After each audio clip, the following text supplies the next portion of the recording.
Benchmarking has a long history. Actually, it is the history of comparing, or comparing yourself with others. The reason for comparing was to understand where you are today and being able to react appropriately. Comparison has not always been vital, but usually helpful. Over the course of time, comparing has become one of man's favorite occupations. And man has kept inventing new methods of comparison. He called them sport, battles, contests. Comparing was great. But of course, subject to one condition. Only things comparable could be compared, if the result were to be useful. This applies to people and to apples and oranges. So it is very important always to compare apples with apples. And if necessary, comparability must be created. More on this subject later. And today, comparisons are made every day in business. Why? Companies must be able to assess themselves and their competitiveness. They want to know, are business processes operating smoothly? Do expenditure and yield match? Is the work that we're doing focused on the future? Are we at the top or the bottom of the class? It is vital for companies to know where they stand.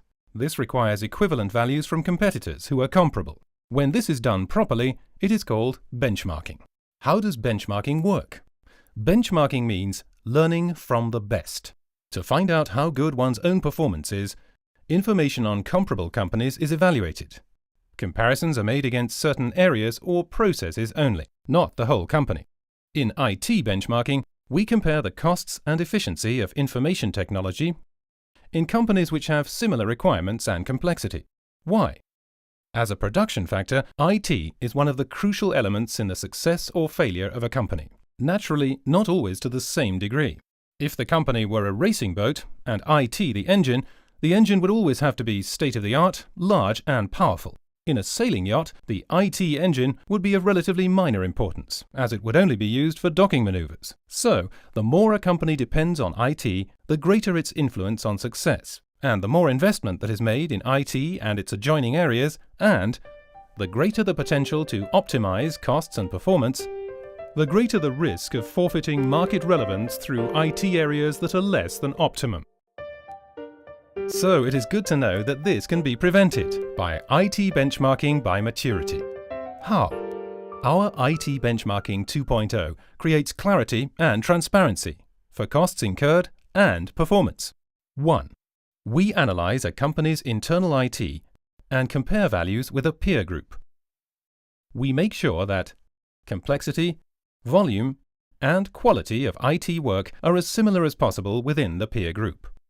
The results we supply are the actual position within the environment that is being compared, a status assessment, so to speak. Only when you know where you start can you focus on your goal. Measures recommended for IT optimization, in the form of targets and advice. A path that should be taken, as it were. But IT benchmarking is not only a comparison of hardware and software, but also of processes and procedures. Just as airlines learn from Formula One teams how to reduce their service times, our customers learn through benchmarks how to optimize their business processes. 2. In the course of this work, we often identify areas which could be better or more economical to outsource to external service providers. In this way, free capacity is created which can be used better and more profitably. 3. If there is outsourcing, we review the agreements with a view to their price-performance ratio and their overall business effect. 4. To obtain significant figures, we match the values of the peer group to those of the company under examination. After all, we always want to compare apples with apples, and even Granny Smiths with Granny Smiths. In this way, our customers gain measurement systems which can be used to track the development of the areas that are examined. In addition, they constitute the basis for cyclical benchmarks that enable an external comparison. Because nothing is as consistent as change and development, comparison is a daily incentive.